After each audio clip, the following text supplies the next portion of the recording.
Welcome to Literally Books, the podcast where we read literally anything because it shouldn't be a saga to find your next favorite read. I'm Lindsay. My name is Magda. And we have a very unconventional convention podcast.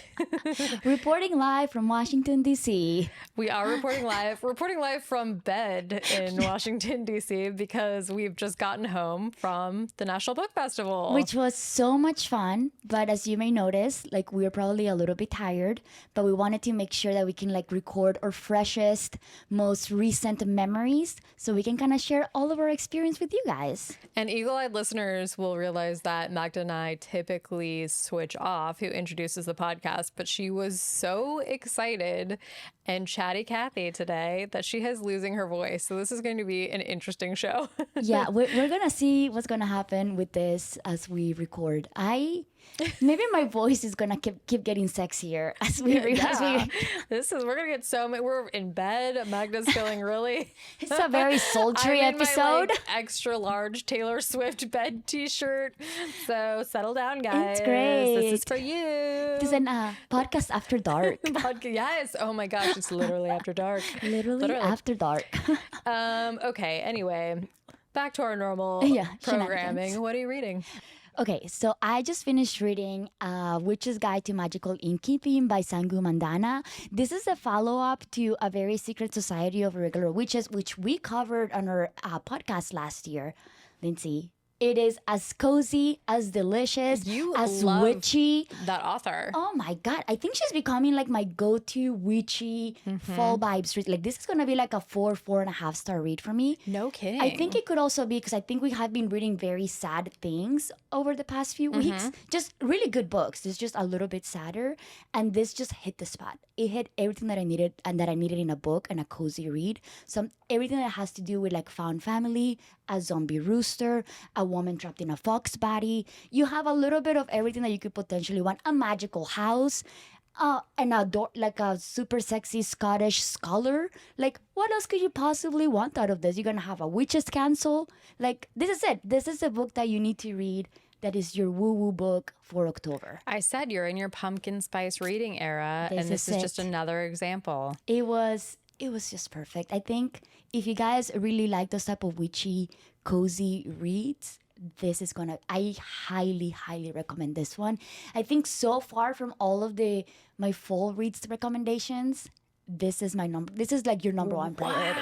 This should be the one that you should be reading. Okay, breaking news. Breaking news. We're going to get slowly more unhinged as this episode continues. This is just tired us. So anyways. So yeah, that's my recommendation. I think if you like that first book, you're absolutely going to love this one. If not equally, maybe even more. It was just adorable. Okay. Yeah. What about you? Okay. So our friend Janelle recommended or gave us a Libro code for a book that I had no familiarity with and picked up and am loving. And that is actually by Mazey Eddings. I'm really tired, so I'm going to do my best to explain this book. That's good. At least you're explaining it. Mine was just here's what's in it and why you're going to love it. Just trust me. It's a symbolism. Yeah. It's like an emoji explanation. Yeah. Okay, so this one is basically, it's sort of like a... I think she's supposed to be Amelia Diamondberg, who does Chicken Shop Date. Did you ever? Yeah. Okay, so I love her. She's supposed to be that kind of character. She hosts a show where she asks people questions while they're eating hot dogs, and then she's has a small Instagram following. She wants to be a journalist, and someone she dated in college has become a very well-known influencer, and his whole thing is about untraining toxic masculinity. And she gets drunk one night and does a stitch and basically says this guy is trying to untrain toxic masculinity, and he was the biggest asshole of a boyfriend. I dated him in college, and he's bad in bed, and it gets totally viral overnight.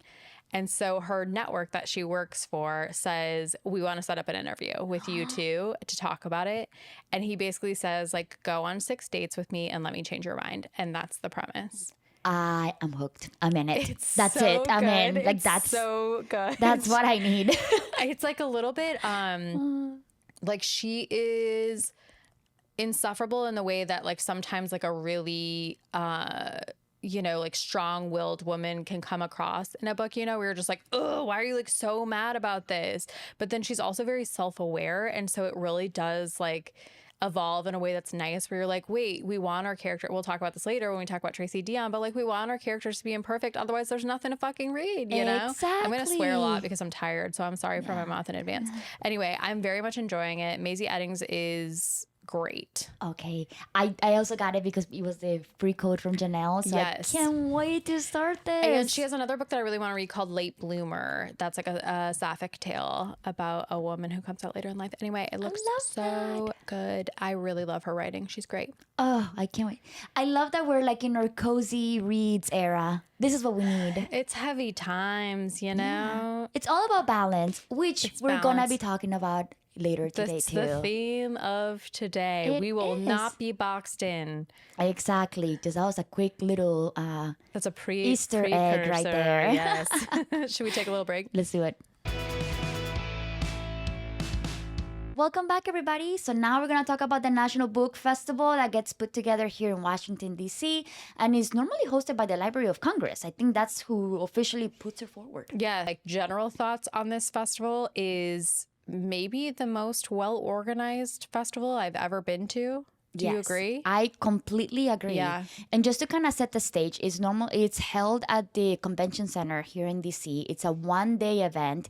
There are panels, author signings, and it's completely free to the public. Free. It's insane. It's crazy. And we're not talking about like, authors that you maybe not have heard of. Like we have like big names in this, like in all of the panels. So there are going to be names that you're going to be recognizing, like R.L. Stine. You're going to have John Green. We had the Kennedy Ryans, the Tracy Deonns, V. Schwabs, a whole bunch, and the list goes on. Like you're going to have like really big names that I think the majority of people, at least in the book community, are for sure going to be recognizing. So I don't know, it just made me really happy to see like-minded people together. It was, and just like so nice. Like a con can be, I don't love being around a lot of people at once, I find it really overwhelming, and so a con can be like a little bit overwhelming of a thought for me. But everyone we encountered today, even we were in situations where there was like, kind of vying for seats or like in long lines, everyone was so nice. I thought so too, from the volunteers, the volunteers security. were great. Security was so nice. The vendors, the people, the authors. Oh, it was just so lovely. I do feel like I want to give an extra shout out to the volunteers because you brought it up. Like volunteers, obviously, because they're not paid and it's a very stressful position to be in given the volume of people that are here. They can sometimes be a little bit short, like even at music festivals I've been to or other festivals. In this one, like Magda and I asked a few favors. Like at one point today, one of the panels that we went to, someone asked to move the chairs so that the person that was in the panel was slightly more visible. We asked to take pictures on one of the stages. We got no pushback for anything. Yes. And they were just so accommodating. I know. Nice. There were a couple of instances where they had to do some crowd control, which we're going to be talking about shortly. And I think they handled it really nicely, honestly. It was like they were like, we want you to have a good experience. And we want you, like, we're just happy that you're here and loving this. And so we're going to preserve the general good vibes. I just really loved it. And when we were talking to a couple of like new book friends that we've made when we were in line and everything, we had heard that last year's, I think Rebecca Yarros was in line, and it was like the amount of the crowd size was so big that they had made some changes this time around just to kind of make things a little bit easier. So I love that because it means that they're like taking notes, what worked, what hasn't worked, and trying to make improvements every year. So it makes me really excited for what potentially is going to come next. I agree. Okay, should we get in the panels? Let's do it. Okay, panel number 1 was called Stake It or Leave It, Speculative Fiction with Nnedi Okorafor and V.E. Schwab.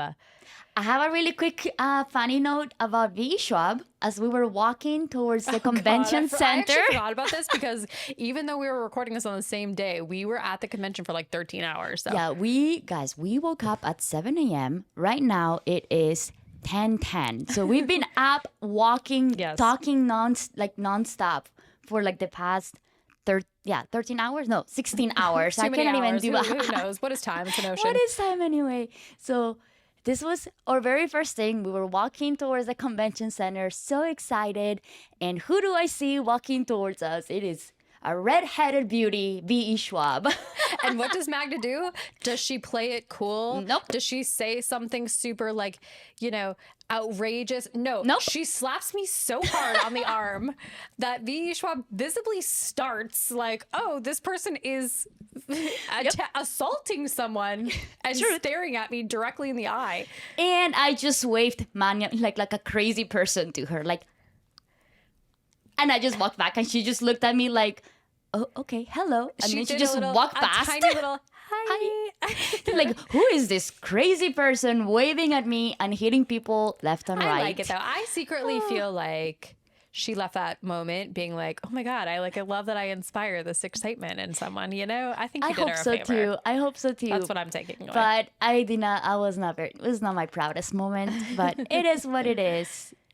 I do have this thought because when we went into this panel too, we were very lucky because we got there pretty early and we were able to sit front row to this show, whatever. It was a show for us. It was a show. These are rock stars. Like, what can we say? And she did make eye contact with me, I feel like 2 times. Maybe I'm seeing this in my head. No, she did. So I was just like, she was like, that was the beauty from earlier. She was like, there's the psycho person right in front of She's like, security? Like, please watch for that girl. But in my mind, she's just like, oh, I remember her. But most likely it's like, there's that crazy person. No, it's fine. That wasn't it.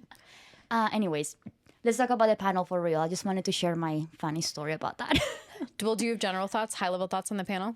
I loved it. One of my favorite panels of today. It was my favorite panel of today. The moderator, the questions, the conversations, the chemistry between both authors too. Incredible. Yeah, so Nnedi Okorafor wrote Death of the Author and a number of other things. V.E. Schwab, of course, wrote like The Invisible Life of Addie LaRue, and then she was talking about Bury Our Bones.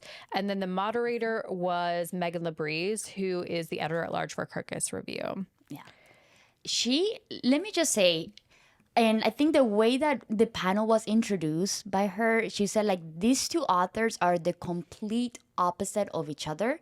And that was not a lie. Like, they are just 2 completely different authors. The way that they write, the way that they think about their characters, it's so different, but it works for both of them. And I love being able to see the contrast between both of them. Like V.E. Schwab, she considers herself to be an architect. She really plans everything out for each of her books, while Nnedi is more of a pantser, which is like she just goes with the flow and see where the characters take her. And just seeing them both talk to each other about their differences in the creative aspect was so delicious. It was amazing because it was sort of like what we were talking about with book clubs a couple of weeks ago, where we're like, oh, it's like a good practice in empathy or like learning something. So it's funny because it wasn't even the moderator that said that. It was V.E. Schwab that said that. Okay. And like, but I just want to say that because literally the moderator, I don't think spoke for like the first 15 minutes, even though she was amazing, because there was so much chemistry between Nnedi Okorafor and V.E. Schwab that they were like giggly, giddy talking with each other about how different they are. Yes. And it was so fun to watch because it was like watching a platonic romantic comedy, you know? Yes. Oh my God. Yeah, that's absolutely right. Like, you could see when the other person was talking about their process, the other person cringing. Like, wait, you do that? Like, how can you? In a good way. Not like in a bad way. Shocked way. Yes. Just like, how could you potentially do that? That is like crazy in their mind. They don't even understand how their brains worked. And like, it was just so fascinating to see and experience it. I was fascinated by Nnedi Okorafor saying that she doesn't plan at all. Nothing. That she literally just sits down, and then she like likened it to inviting a wild animal into a room, and she like sits with the wild animal, and then over time she tames the wild animal, and like that's how her stories come together. That's insane to me. I literally don't understand that. It is crazy. And this is like, because of that reason, I think this is like one of my favorite questions that I have ever heard asked by a moderator, which is like, okay, maybe you don't plan it out, but then is there a potential emotion, or what is the feeling that you're going into the story? Yeah. And that's mostly what drives her storytelling. It's an emotion that she's trying to kind of work through. And I believe that she talked about death of an author as she was processing the death of her sister. Yeah. And I thought that was really beautiful because she's doing it from such a raw, natural state, which I think after she gave that answer, I kind of understood what she was trying to do. It's her way of processing things. I love that question too, because it's sort of like she asked them both, like, yeah, what were you thinking about? And then I think V.E. Schwab said in Bury Our Bones that the feeling that she was writing from was rage. Yes. And having I haven't finished Death of the Author yet, so I can't say this assuredly, but in my experience of reading those books, those emotions are so clear as a driving force. That are, and it I think you said this, that was such a good question because it doesn't reveal anything about plot, but it does reveal a lot about the book. Exactly. I think one of the things that I admired the most from V.E. Schwab when she was explaining that now when she's writing, she's doing it in her most, and it sounds very cliche, but in a very real and authentic way, because she talks about pretty early on in her career, she felt like she was minimizing who she was. She made her name V.E. Schwab to try to minimize her name. So that people wouldn't know her gender. Exactly, wouldn't know her gender. She wouldn't really talk about queer characters because she didn't really want them to know. Now she's really proud, and she talks about, Bury Your Bones. It's this story that she wrote for herself, unapologetically feminine, queer, and just herself. That's a story that she wanted to write for her. And the rage is that anger at having to have boxed yourself in. You're so right. I thought that was such a beautiful, they were both incredible. So interesting to listen to. Can we talk a little bit about their discussions around genre? Because that was maybe my favorite part of the conversation. Yes. Get us started, because that one was just I'm going to keep clapping on that one all day, every day. Well, I think just tying it back to what you were saying about her being more authentically herself, she was saying that in light of being primarily a fantasy author, and how the ways that fantasy, especially more recently, maybe not so much, but, in decades past, they were very specific ideas about what a fantasy author looked like and sounded like and acted like and wrote like. And she said, genre is so often used as a way to make a reader's perspective or an author's perspective smaller. Yes. And they're just, both of them kind of agreed. It's just such a boxed-in mentality, because they feel like their books encompass so much more than just literary fiction or a sapphic novel or about grief, whatever it may be. It's just so much more than that, and it is so unfair and limiting to just kind of have something just about one genre that could potentially be pushed by a publisher. It could be potentially be pushed by something else, and they just find it very just not very flexible. It's one of the things that really struck me when V.E. Schwab was talking was she was talking about how even though Bury Our Bones in the Midnight Soil is a book about vampires, she only actually writes the word vampire one time in the book. And so literally you could just slot in anything that gave someone eternal life of some kind. And I was just wow, that's such a great way to look at it, you know? Exactly. I love that discussion, and I think it's something that it resonated for both of us, because we're the type of people that we read a little bit of everything. This is the tenet of our podcast. We just literally read anything. And it's not just because we read everything. No. I think it's just because we want to be able to explore new worlds and understand different perspectives, because not one book can potentially fit into many things. And it's all about the storytelling and how you as the reader can resonate with it and learn from it. And I think that's so beautiful. I understand why we have the necessity for a genre, as you're trying to navigate things, but you might be missing out on amazing, incredible stories just because they didn't put it in the popular literary fiction, and they just put it in sci-fi for whatever reason. I remember when Nnedi Okorafor was talking about how her memoir was shelved with the sci-fi books, and she was I'm pretty sure my memoir is not science fiction. I get that I'm a sci-fi author, but yeah, it just leads readers astray. Exactly. One of my favorite things that was said that V.E. Schwab said was that she really finds it dangerous. I think actually the moderator asked this question, what do you like to read that's not in your genre? Or maybe it was someone in the audience. And V.E. Schwab was talking about the danger of authors only consuming art within their own genre, because then their scope of language and ideas gets smaller and smaller and smaller. And I think we see this in romantasy a lot. Yes.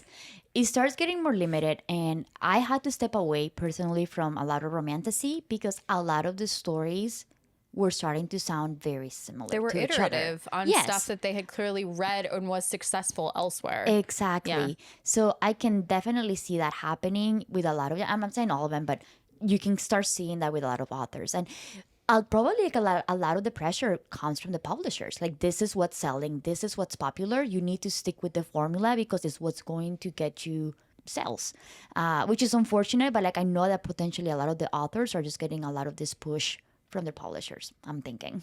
Yeah, and I think somebody asked Nnedi and Okorafor like a question about ableism, you know, because she has a character in her book that is quadriplegic. And they're like, did you think about that? Like how science fiction plays into ableism and blah, blah, blah. And like I mean, this is in the context of this particular thing, but I think generally they both were just reiterating like, I'm not really thinking about the world at large when I'm writing these things. I'm thinking about a story that I want to read and a story I want to tell, and that's what makes it good. And I think that is like fundamental to good art.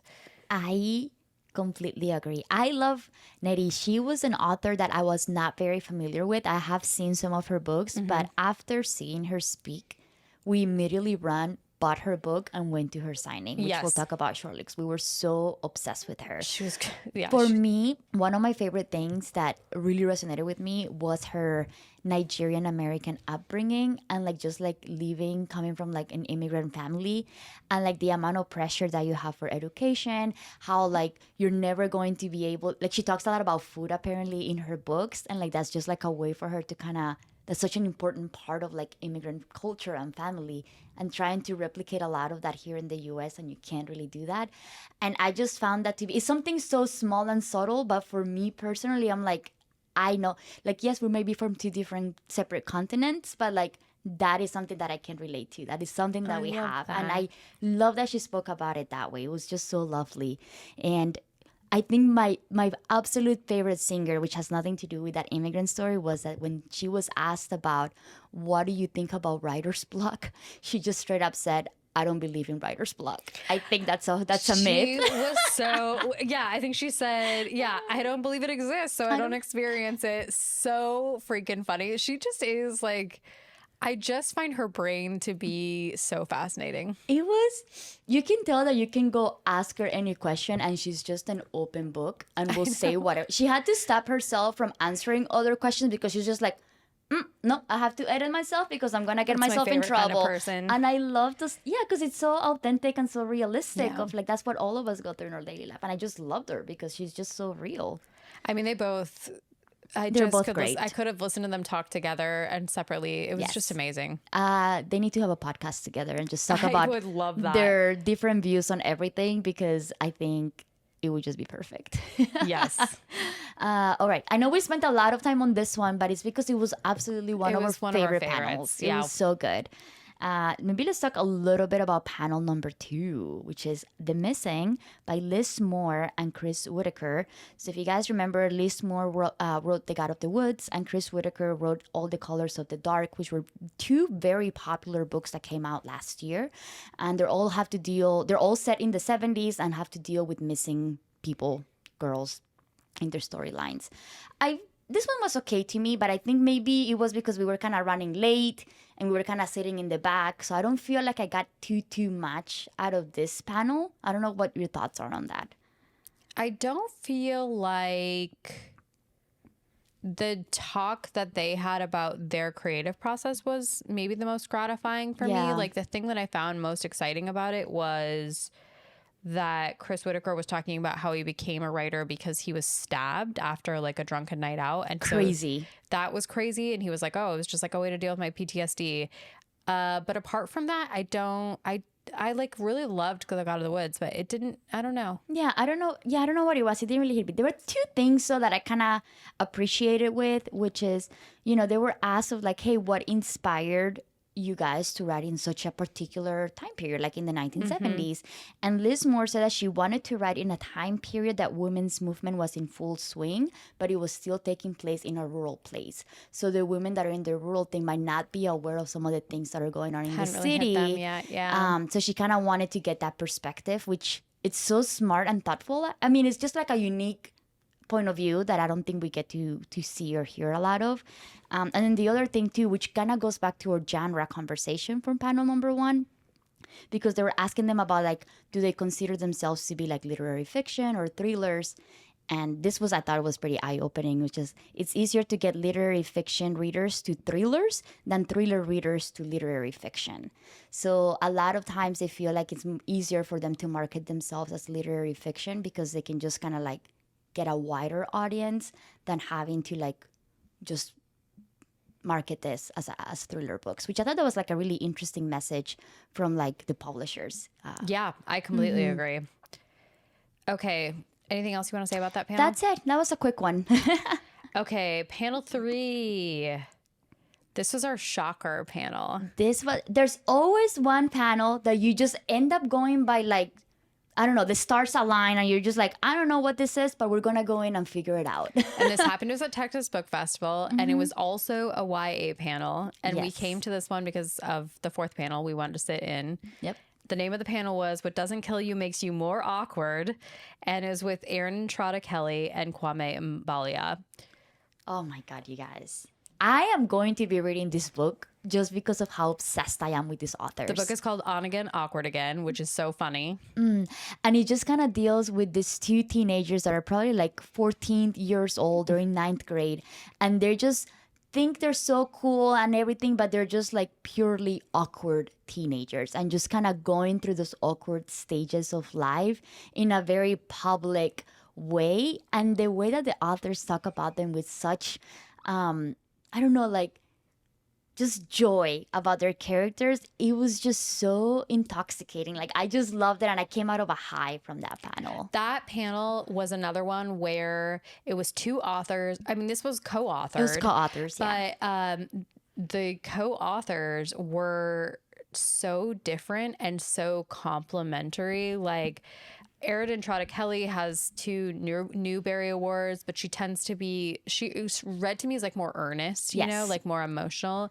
And then Kwame Mbalia, one of the funniest people I've seen in a panel. Hilarious. He went on whole rants about things. And like one of my absolute favorite rants that he did was the moderator asked them like, we don't really get a lot of books for like this type of age group. You're normally gonna get them for like, you know, 11 to like 13-year-olds, or then you jump from like 17 to like, you know, 21-year-olds. Like there's like this gap between for 14, 15-year-old kids, and we don't get to see them.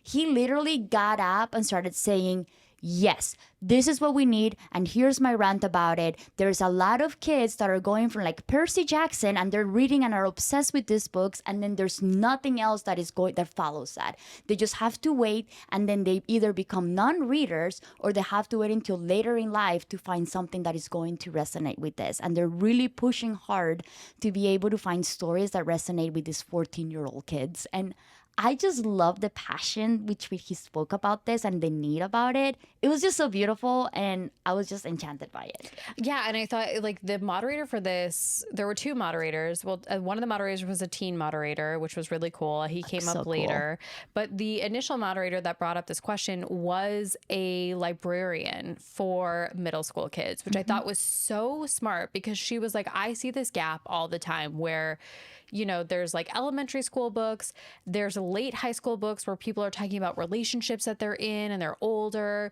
But like that doesn't resonate with someone who's 14 because they haven't been in a long-term relationship. So they can't pick up these like romance books or these other YA books. And I was just like, wow, I would have never thought about that in a million years. And that is so true. Like, I think I was telling you after we finished with that panel that I felt seen, like, obviously, like, I'm significantly older now. But what do you mean? Percy Jackson was one of those books that I read and I absolutely loved. And then I dropped off. I didn't read anything else until I was like late in high school. That's when I started reading again, like for pleasure, not for like school stuff, right?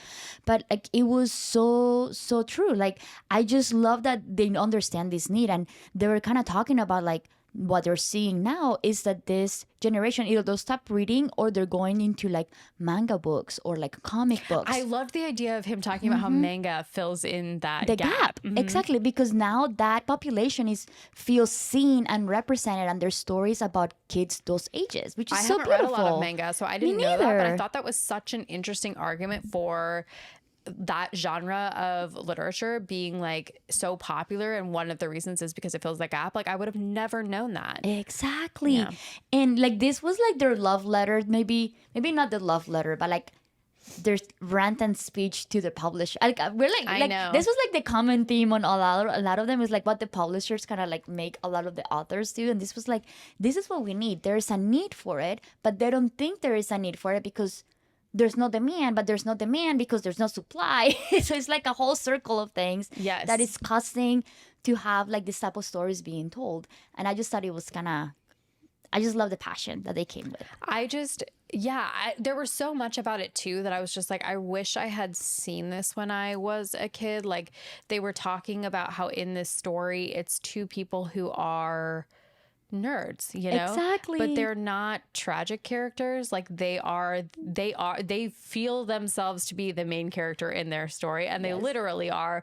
But also they're like, they're not like waylaid in this society. They have friends, they fall in love with each other, or they have like a, you know, connection with each other. I just thought that was like, as someone who at that age had no sense of myself and was very nerdy and like quiet, to see characters like that who are joyful and who have a good life and who don't feel alone is just so powerful, you know? Yep. And one of my favorite things is that they put so much thought and care into these characters. Things that I didn't even think about, like the way that they think about the dressing. Like, you know, Kwame was explaining, like, you think that it's just like, oh, and I put him on this outfit in the book. And it's like, no. You don't understand the level of thought that we go through. Like the amount of money that they had to save to kind of get those platform Converse. The way that they cut their denim shorts from like a pair of jeans that got them in trouble with their parents. They got like a sweater that is like thrifted because they care about like the environment. Like all of those type of things. And like, it's just so real, and it kind of took me back to my own high school years of like coordinating the outfits with your friends for the first day of school. That was like a flashback, and I just love the type of like level of detail that it just makes you be so seen or feel so seen at that age. And I just love that, and I really appreciated that. I know, and I think one of the questions the teen moderator asked was like, oh, there's a phrase going around about like being nonchalant, which I thought was cute, because I was like, oh, that's not a phrase. I like that. Like, I appreciate that, but it's like kind of the same idea about like, don't be cringe, like you're too cool for this or whatever. And he said like, we are not nonchalant, we are chalant. We very much chalant. We care about things, we think about things, we are intentional with things. I thought that was just exactly what I wanted to hear in life. Like, not trying is boring. Yes. And then is like, can you imagine going through life not caring? Like, what's the purpose of living? Like, what makes life so interesting and better is that you care for something. That's what's going to bring you joy and happiness, that you care for something so deeply that is going to give meaning to your life. So I just found that to be so beautiful. And it just kind of takes us back to like why we feel like YA and like children's books are truly the definition of self-help books, because there's so many like so much advice for kids here that I think a lot of us adults can take on. 1,000. And this is exactly why this is the second freaking time that it's been a YA panel that has gotten us in our feels. Like, yes. I know, like, don't discount it. If it's good YA, if it's good YA advice, it's good adult advice. Exactly. Yes. And then just to kind of close this panel out, I love one of the quotes that Kwame said too in there when they were talking about joy. And he was like, don't be passive with your joy, be intentional with your joy. And I just found that so beautiful, because it's like be intentional about the things that bring you happiness into your life. Don't just be like, maybe I'll do that. I'll wait for it to happen for me. It's like, no, that's why you need to care for things, so you can actually be that driving force behind that intention. Now that I'm thinking about that, I'm like, that is really good advice, because I feel like we feel so much that our emotions happen to us. Yes. And then we get over invested in like not being resilient. And he's like, no, you got to fucking find them. You got to build them for yourself. Yeah. I'm standing up for Kwame. Oh my now. God. They were just so good. It was They're so both good. amazing. All right, let's talk about our last panel. I think that should be a quick one. Maybe. A quick one that we will gush about for the rest of our lives. Magda, what was it? We finally got to meet Tracy Deonn. Tracy Deonn. I'm like screaming into the mic. I'm so sorry. Oh my God. You guys, we have been in love with Tracy Deonn for a long time, and we have not had the chance to see her live at any point because she refuses to come to Austin, Texas. But Magda literally harangued her. We'll talk about this fact. and I did call her out on her that she needs to come to Austin because I cannot be spending a whole bunch of money flying around the country. Halfway across the country just to see her. Just to see her. And it was totally worth it. But it was just lovely. She got to talk about like the latest in the Legendborn series, and it was our very last panel of the day, and what a way to close out this magical festival. I think it was beautiful to be able to see her. I don't think we got as many questions as I would have want her to like have been asked, but it was just really beautiful to kind of get her thoughts and a lot of like normal questions that people ask her.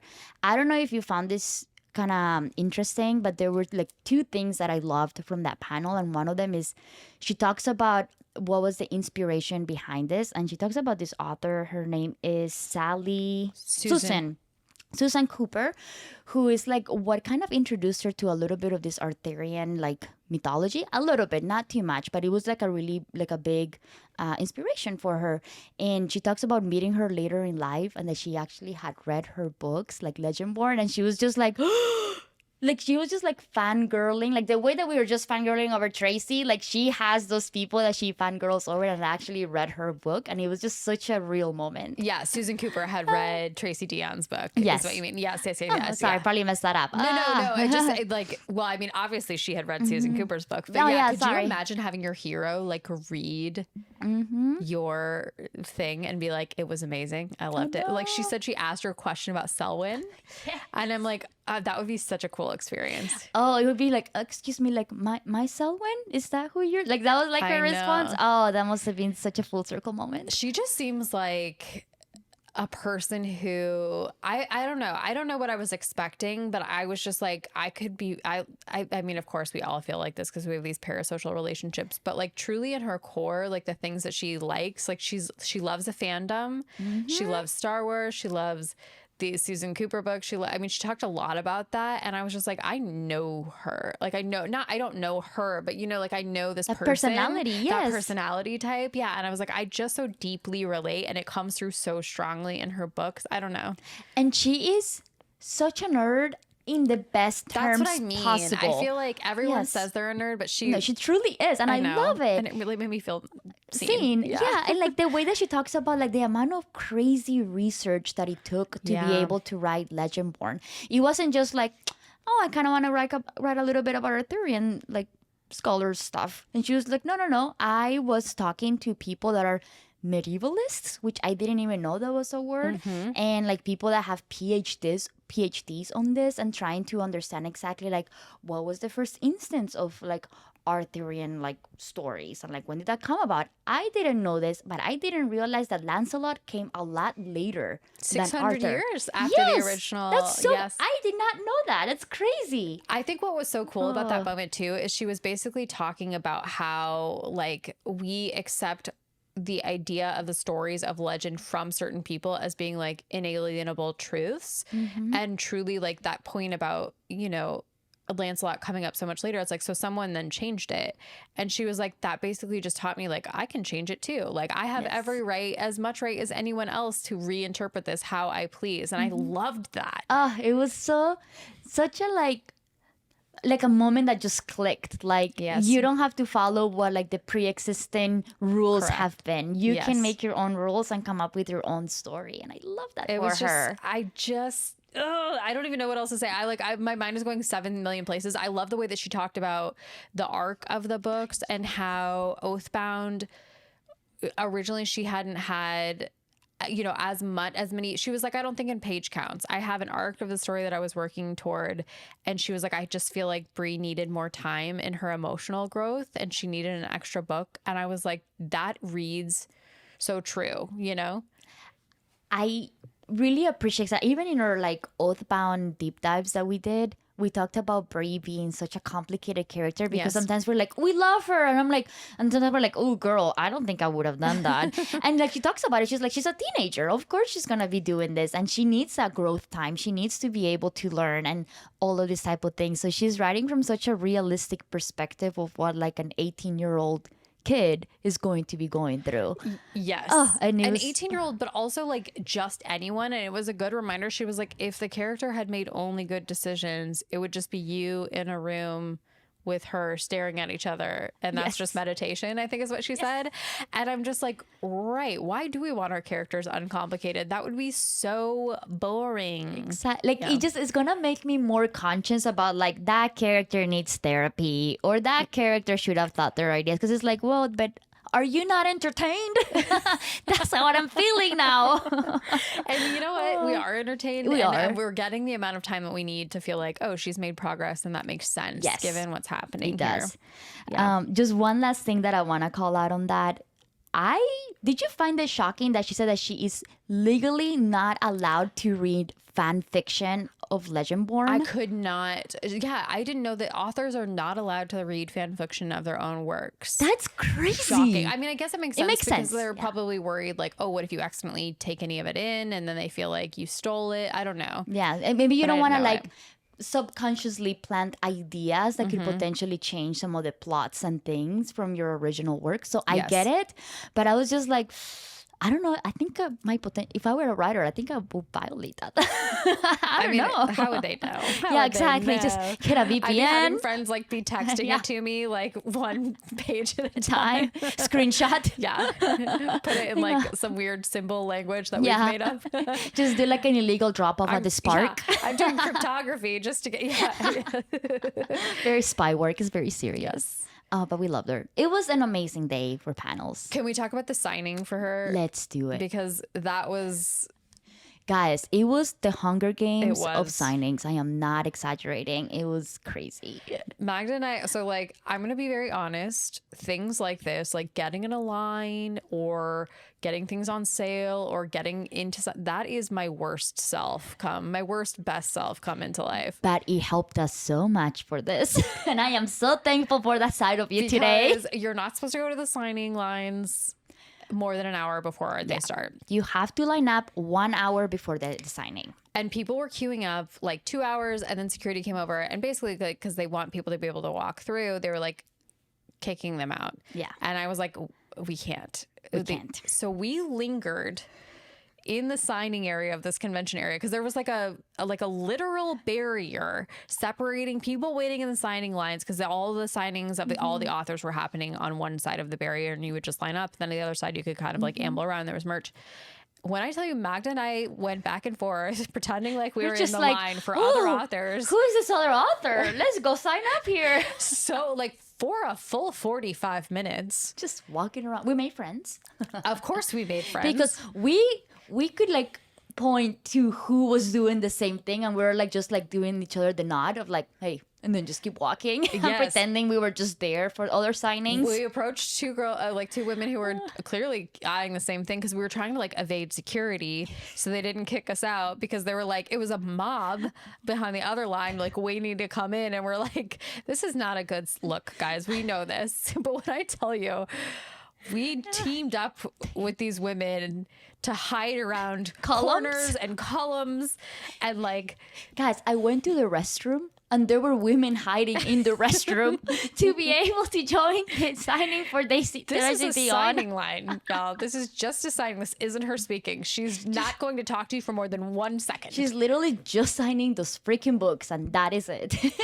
But damn it if we weren't in the first line. We did. We went to the line, we walked in like we belong, and we got in the, what was it, like signing number 1. The red carpet line. It was a very exclusive red carpet line. Yeah, it was incredible. And we were very lucky. We were able to like get in the signing and get that done really quickly. And we made friends. And we did. We met some incredible people. They were telling us about some incredible independent bookstores here in DC for us to come visit next time around. Don't discount your line friends, yes. y'all. You have to make friends. I do not like talking to strangers. Line friends are the best friends. These are your people, man. These are your people. You're going to get amazing book recommendations, talk about books that you have in common. We had a full 20-minute conversation about the amazing Ali Hazelwood. Like, it was a whole thing. It was great. It was a whole thing. And then, of course, during the Tracy Deonn event, I started talking about the Real Housewives for about 15 minutes with someone. Magda did not participate in that, but I was posting.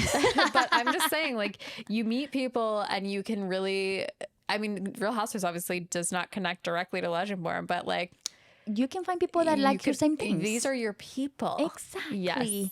And this is when we walk in front of Tracy. We have 30 seconds. And I'm like, hello, Tracy. I love you. Please come to Austin, Texas. Thank you and goodbye. She thought it was funny. And then she walked up and looked at me because Magda and I were like talking beforehand. And she goes, I take it you're from Austin too. You really made an indelible impression. And she gave us some hot gossip. She did. She is going to be coming to Texas this year, which we're assuming is for the Texas Book Fest. We're hoping. Actually, I hope it's something small. I'll do anything. Whatever she wants, Just we will be there. We have the inside scoop. Yeah, we figured out the security situation. She was going to be like, you're those psychos. I told them that you couldn't come to this event. Oh my God, it was incredible. Okay. Anything else? No, we also got signing from Nnedi Okorafor, which was also like amazing. We missed. So nice. I missed Lee Bardugo because it was too freaking busy, and like that tells you, Lee Bardugo, one of my favorite authors, didn't have time, couldn't prioritize it. You really like it. It is what it is. The conference comes to you. Yeah, it's like when you go to Ross, guys. You don't go in with something you want. Ross is going to provide to you. Yes, exactly. The universe. You gotta let it come. It's gonna do it. You gotta let it come. Okay, so that's a good tip. Do you want to go talk about some tips? Yeah, let's talk about. These are just based on our experiences in a couple of book festivals. These are some things that we think that you guys should keep in mind for future things. So the first one is plan ahead. I mean, you can try to potentially plan ahead, go over your calendar, go see what the panels are, try to find a map of the location so you can be really speedy walking between rooms. Yes, because for example, today I was trying to take a picture and I went on an exit door and they wouldn't let me come back in. So I had to run around a full conference center to get back to Magda. So true story. Know your maps. Yes, that is really important. Yes. But then with that, you also have to be okay with pivoting because things get so busy and things change so much. We had a full plan to see like 6 different panels. Yes. We're going to hit these 4 different signings. Guys, we could not. It was physically impossible. And we had to just take what the universe gave us, be able to plan because there were so many people. Sometimes there's a big crowds and you have to be able to plan ahead and be in line for an hour, 2 hours. This is the Six Flags of events. Like you have to go wait in line. It's so true, which is all the more reason that going with a buddy is extremely helpful because the number of times that one of us held the line while the other peed was ridiculous. It was a lot of times. It was a lot. So go with a buddy. It's gonna keep you company. Yes, like you have to. Yeah. And like and you know we were because we made friends in line with people. We were actually able to help them out too. Yeah. They're like, hey, can you hold my spot while I do this really quick? And it's like, yeah, we got you. Yes, no worries. Just make a buddy. Yeah, so like that's really important. In the timeline, in the lines, go meet your friends. Make use of the time when you're sitting in line. Make friends. Go read. Keep planning for more events that you're gonna be doing. Make use of that time. And then some other things, and I think some logistical things that we saw that we wish we would have done. Number 1, if you can and if you're able to, bring a rolling cart or like a rolling box or something so you can put all the books that you're buying because it's a lot. They gave out free totes and I was carrying around 2 full free totes like a crazy camel pack horse. It was ridiculous. There's a lot of pictures on our socials if you want to go see that. It was very embarrassing. Because my shoulders hurt. It was a lot of carrying. So if you can bring that rolling thing, it's gonna make your life a lot easier. Some people had some really fancy ones like the Hulkin bag. Some people had ones that were like collapsible. It's a whole sub-genre of people who know how to navigate these cons. This is giving me ideas for the Texas Book Fest already. The other thing, you're going to be sitting in line for long periods of time. So if you're like us and have bad knees, bring a stool, guys. Or like make the rolling bag the stool. stool I don't know. or I saw a lot something. of options Yes. out there, but yeah, a place to sit. Yeah, because we were sitting up, sitting down, sitting up, sitting down. It was a lot of that. And then just one thing. I mean, there's a lot of people in here, so bring your antibacterial, wash your hands. Lots of people in masks. There's a too. lot of masks. Yeah, so just common sense stuff. Try to kind of do whatever makes you happier, but there's gonna be a lot of people. I think there's like thousands of people to this one, so it was kind of crazy. And more importantly, have fun. This is fun. This was like a fun event, and I think everybody should enjoy it and just kind of go with the flow, but plan ahead. You need a little mixture of both, honestly. Have fun, be nice. Most important advice. Yes, and I think that's all we had for today. That's all. That's all. What time is it now? Oh my God, guys, it's almost 11 p.m. We're probably gonna die. I'm really impressed that we even finished this. I know, my voice is actually getting better right now too. Magda's excitement has taken her back into full health. Yes. This has literally rejuvenated you. Yes. This podcast has rejuvenated you. The power of books. Yes. They're healing. They're healing. Okay, with that, thank you for listening to Literally Books, the podcast where we say what we read. And we mean what we say. Bye. Bye.